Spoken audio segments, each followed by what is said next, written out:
জিয়া রহমানের শাহাদাত বার্ষিকী উপলক্ষে আমরা ওনার জন্য আজকে আল্লাহর দরবারে দোয়া চাইব।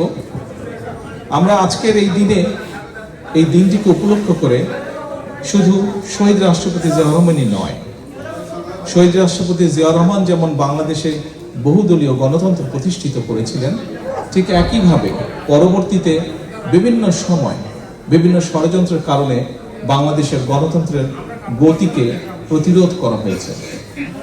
গণতন্ত্র প্রতিষ্ঠা করতে গিয়ে মানুষের অধিকার, রাজনৈতিক অধিকার, মানুষের কথা বলার অধিকার প্রতিষ্ঠিত করতে গিয়ে বাংলাদেশ জাতীয়তাবাদী দল বিএনপি এবং এর বাইরেও বহু রাজনৈতিক দলের নেতাকর্মী, এমনকি সমাজের বিভিন্ন শ্রেণী পেশার মানুষ শহীদ হয়েছেন, আত্মাহুতি দিয়েছেন।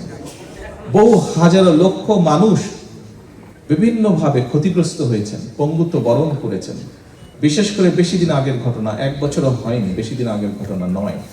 আমরা যদি জুলাই আগস্ট মাসের সেই আন্দোলনের দিনগুলোর কথা মনে করি, তাহলে আমরা দেখতে পাবো কি হারে সেই পলাতক সেই স্বৈরাচার ক্ষমতাকে ধরে রাখার জন্য কি হারে মানুষকে হত্যা করেছে, কি হারে বহু মানুষের সারা জীবনের দৃষ্টি কেড়ে নিয়েছে, কিভাবে বহু হাজারো মানুষ কিভাবে ক্ষতিগ্রস্ত হয়েছে, শারীরিকভাবে পঙ্গুত্ব বরণ করেছে।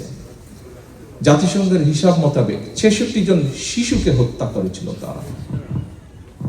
প্রিয় উপস্থিতিবৃন্দ, উপস্থিত সম্মানিত ওলামা মাশায়েখবৃন্দ, একটু পরে আমরা দোয়ার জন্য আল্লাহর দরবারে হাত তুলব।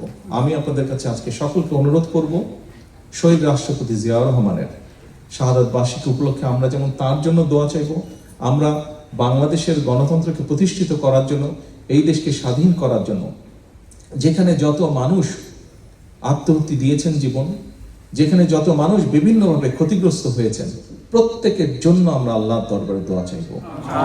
এখানে আমরা বহু মানুষ উপস্থিত আছি যাদের বিভিন্ন জন আপনজনকে আমরা হারিয়েছি, বিভিন্ন জন হারিয়েছে আপনজনকে, যারা এই মুহূর্তে আমাদের সাথে নেই, এই দুনিয়াতে নেই। আমরা সেই মানুষগুলোর জন্য আমরা আল্লাহর দরবারে দোয়া চাইব। প্রিয় উপস্থিতিবৃন্দ, সম্মানিত অতিথিবৃন্দ, আমরা আরেকটি বিষয়ে আল্লাহর কাছে দোয়া চাইবো, আল্লাহর রহমত চাইবো আজকের এই দিনে। যে মানুষগুলো গণতন্ত্রকে, মানুষের অধিকারকে প্রতিষ্ঠিত করার জন্য তাদের জীবনকে আত্মাহুতি দিয়েছেন, আমরা যাতে তাদের সেই আকাঙ্ক্ষাকে পূরণ করতে পারি, আমরা যারা বেঁচে আছি, আমরা আগামী দিনে যাতে বাংলাদেশের মানুষের প্রত্যাশিত যে বাংলাদেশ, সেই বাংলাদেশকে যাতে আমরা গড়ে তুলতে পারি। যে মানুষগুলো আমাদেরকে ছেড়ে চলে গিয়েছেন, তাদের প্রত্যাশা অনুযায়ী যাতে বাংলাদেশকে গড়ে তুলতে পারি, সেই রহমত যাতে আল্লাহ আমাদেরকে দেন।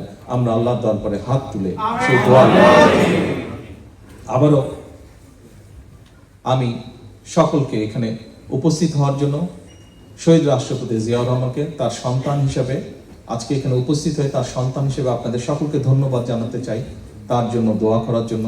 একই সাথে সকলে যাদের দোয়া প্রাপ্য, প্রত্যেকের জন্য দোয়া করার জন্য আপনারা এখানে একত্রিত হয়েছেন, কষ্ট করে এসেছেন, তার জন্য আপনাদের সকলকে আবার ধন্যবাদ জানিয়ে আমার বক্তব্য শেষ করছি।